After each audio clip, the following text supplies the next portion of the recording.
won the trade? I loved what the Bills did. Cooper's low maintenance. He'd be perfect up there for Allen.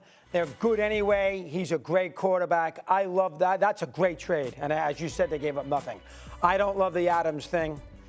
First off, Adams, after a win, went into Antonio Pierce's office. I want to be traded. They beat the Browns, and he wants to be traded. They were 2-2. He left Rodgers the first time to go play with Derek Carr. And to me, the Jets are reaching. We're not winning, let's reach some more. We're not winning, let's reach some more. They're trying too hard, firing Saleh after the 5 games, which I can understand, but they're trying too hard. This will not have any long-term effect as long as that offensive line can't protect, and that offensive line stinks. You could attest to that. Those tackles are overrated. Yeah. And that defensive front four doesn't put a lot of and they can't stop the run. I mean, if Bills ran 136, they can't stop the run. So to me, this is eye candy for Adams. I love the move for Buffalo. Yeah, I love the Cooper move over the Davante Adams trade. And first of all, when it comes to Buffalo, tell me you got a Steph Diggs problem without telling me you got a Steph Diggs problem. Like, it's clear that there was a need at the wide receiver position. They just didn't want Steph Diggs to fill that need. That's why they went out and got Amari Cooper, who has been a productive receiver at every stop he's been at in the NFL. 7 of the 9 complete seasons that he's had, he's gone over 1,000 yards. He's done it with a lot of different quarterbacks. He had 1,200 yards receiving last year with a quarterback situation in Cleveland that was unenviable. They had 5 different starters. So I like the Cooper move because the temperament of the wide receiver is going to fit. And overall, it's just a better offense on a better team. The Buffalo Bills are a top 10 scoring offense. They have one of the best offensive lines in all of football, and they have a quarterback that should be in the MVP conversation. A lot of people don't realize this, but Josh Allen sitting here today has as many total touchdowns as Lamar Jackson without any interceptions. As a matter of fact, he's the only quarterback in the NFL that hasn't thrown an interception through week 6. So I love the Amari Cooper move for the Buffalo Bills because I think it not only guarantees that they're going to win the division, but it gives them a better opportunity that they've had in years past to go on a deep playoff run. I certainly don't think it guarantees that they're going to win the division. I like the move. I'm not trying to throw any shade on the move. I think Amari Cooper is the #1 receiver. I think the brother's elite. I think it's one of those situations where you're in Cleveland and we know how bad that situation is with Deshaun Watson. We just see it. We've seen it with our own 2 eyes. There's major slippage on his part, and the only reason he's still a starting quarterback in Cleveland is because Haslam, the owner, has ensured that be the case. If it was up, to Stefanski and those boys, I think he would have been moved. No question about it. But having said all of that, if you're the New York Jets, first of all, Doggy, you should know this better than most, Mr. Mike and the Mad Dog for so many years, starting out in 1987, spearheading talk radio and taking it to another dimension.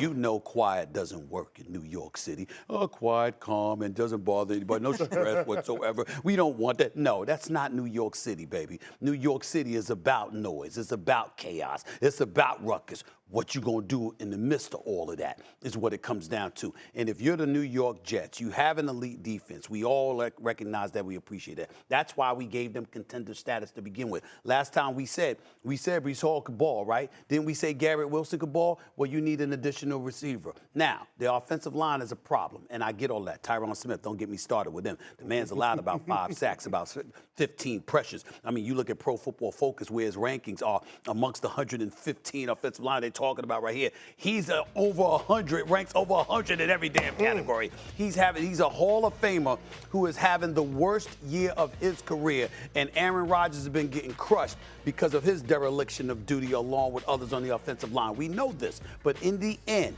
if you have Aaron Rodgers and you're making the statement, this is what it is, and we're going all in, not only do you go out and get an elite weapon in Davante Adams, but it's an elite weapon who became elite by playing alongside him all those years in Green Bay. I love it because, again, the excuses are completely eradicated. Sure. We know how big-time Davante Adams is. We know what potential Aaron Rodgers has, along with the personnel that is around him. The Buffalo Bills have surprised us by maintaining relevancy, even with Gabe Davis and Stephon Diggs both out. So clearly this elevates them. I'm not trying to say it doesn't help them, but I'm saying if you're the New York Jets, you desperately needed this, and you went out and got it. Well, that's what got them in this situation in the first place, Stephen A. What do you mean? Well, they were desperate for a quarterback, so they went out and traded for Aaron Rodgers because the general manager wished. What did you have was as bad as Zach Wilson was? Well, he was awful. He was awful. He was awful. Okay. He was awful. But here's the problem. You traded for a guy that won 4 MVPs in a championship, but it doesn't put your franchise closer to a Lombardi. It doesn't. Well, it did in their eyes. Based on what we've seen so far? No, you can't do that. Of course, based on what we've seen thus far, it does not. What I'm saying is when you did it, clearly that was what the intent was, and everybody believed it was the right thing to do. This is not surprising that Davante Adams joined the Jets. We've been talking about this for months, that we thought this was going to If they were 5-1, they wouldn't have gone after him. Of course. They wouldn't have won. They're 2 and 4. wouldn't They have were gotten- 5-1. They wouldn't have made this move. They're desperate. According to reports, Aaron Rodgers has been pushing for Davante Adams to be a New York Jets for the last year. I understand. That's what they said. But if Mike Williams runs the better route and they win the game against Buffalo, Davante Adams is not on the team today. I'm not sure about that. It I'm might not sure just about that. happen If a you could week get him. later. Or if he throws the pass in Minnesota and they win the game against the Vikings in London and they also win the game in Buffalo, he is not on the team today. For a conditional third-round pick, I disagree with you. Now, if they gave up a first-round pick, I would feel you. But for a conditional third-round pick, it ain't the end of the world. One other thing with these wide receivers, Sean Payton says this all the time. Tyreek Hill leaves Kansas City, goes to Miami, hasn't won a playoff game in Miami, and the Chiefs have won 2 Super Bowls. But think about it, these wide receivers. Davante Adams leaves Green Bay, says, I don't want to, I got good money, I want to go play with Derek Carr, goes to New Orleans with Derek Carr. Team stinks, doesn't make the postseason. Carr leaves, and now he wants out. Be careful with these. C.D. Lamb gets $150 million. The Cowboys can't get out of their own way.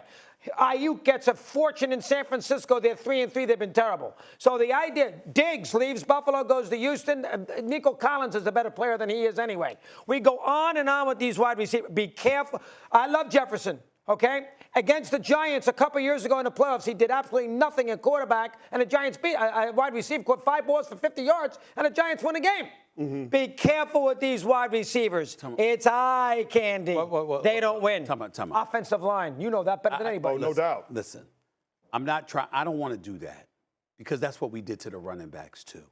When Austin Eckler and all of these guys were trying to get their bag, we were talking about, well, you know what? They don't do but so much. But guess what? That's who you throwing the damn football to when you under pressure and you got to get rid of that ball inside of 2 seconds. You get ready to get popped silly. You giving it to them and they taking those hits and what have you. Let's respect what they bring to the table. When I'm talking about the wide receivers, here's what I would say to you, Doggy.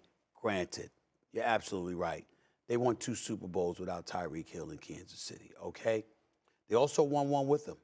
And they went to back-to-back Super Bowls. And the Super Bowl that they lost to Tom Brady was because Patrick Mahomes was running for his life because no offensive line was protecting him. Correct. And when we look at that, and then we had questions about Kansas City going into the playoffs last year. Why?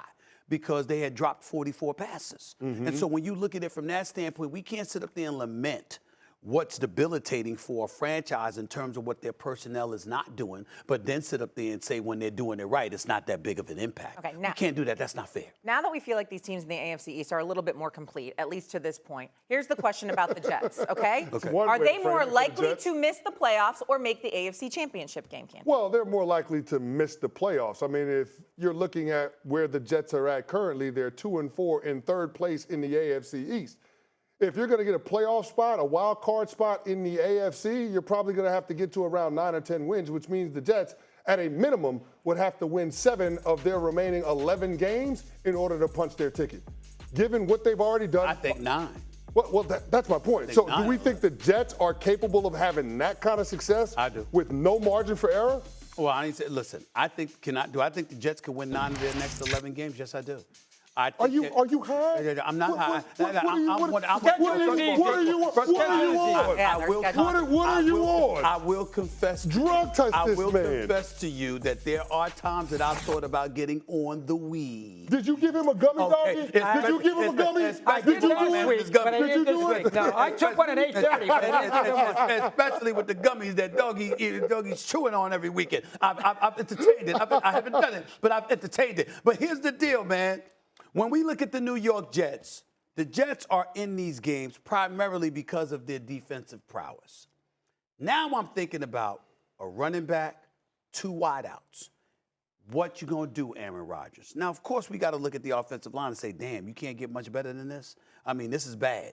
You got to protect your quarterback. Yep. But when you look at the personnel, just from a personnel perspective, forget what you've seen thus far because we understand it is what it is. I'm not refuting you. I can't. Sure. Right? I'm just saying from a personnel perspective, why couldn't they? You look at the Jets, definitively, you're going to sit up there and say they can't win 8 or 9 of their next 11 games from a talent perspective. They have it. Now, what you're going to do with it remains to be seen. Aaron Rodgers, but you have the talent that we're not looking at them and going like this. They just don't have it. That's not what we're doing here. And you don't make this move for Davante Adams if your season is over. You don't do that. You're making it because you know you still got a chance. Well, you're making it because you don't have any runway with Aaron Rodgers. He's a 40-year-old quarterback coming off of an Achilles. There ain't no guarantee that you're going to have Rodgers beyond 2024. But you still don't do it if the season's over. You still don't do it if the season's over. You do it if you're desperate, Steve, and they're desperate. They are desperate, and they should be. They are desperate, and they should be desperate. But look, who's running? Other than Kansas, you got Kansas City at 5-0. Yeah. You got the Texans at 5-1. Okay, Buffalo's 4-2.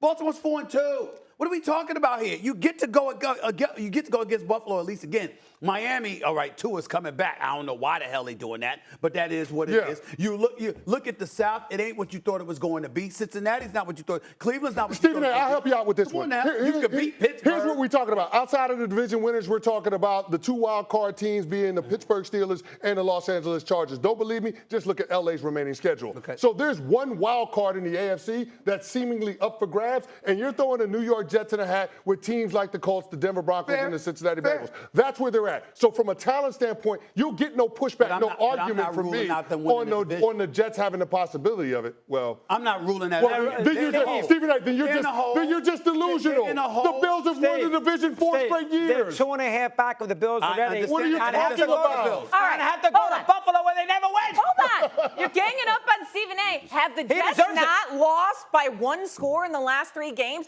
Davante Adams is good for 1 score going forward. They've lost their last 3 games by 1 score. That's the problem. You're looking at it as a positive. I look at it as a negative because Aaron Rodgers, Davante Adams aside, is supposed to be the reason you're on the right side of those games. But Davante Adams don't hurt. He don't hurt that. No, he doesn't. He don't hurt the court of a 1-score game. He doesn't hurt, but does Davante Adams fix that you're the most penalized team in the NFL? And you bring up the last 4 years.